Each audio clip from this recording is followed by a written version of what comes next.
This is your 1-minute coder news from the Voice of Custom Coating. The custom coater industry was surprised to hear that AkzoNobel and Prismatic Powders have partnered on gaining West Coast distribution. The unlikely pairing combines forces to distribute Interpon's ready-to-ship line, RTS, of over 500 colors. This may help the East Coast supplier crack open new avenues to smaller orders and new clients with low risk.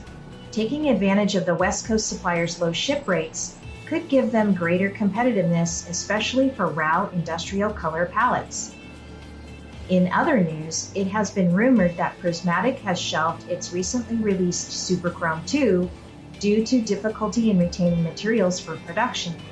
On its website, it now lists a new color, polished aluminum HSS 2345, a polyester epoxy hybrid powder in its place. And that's been your 1-minute coder news. See you next time.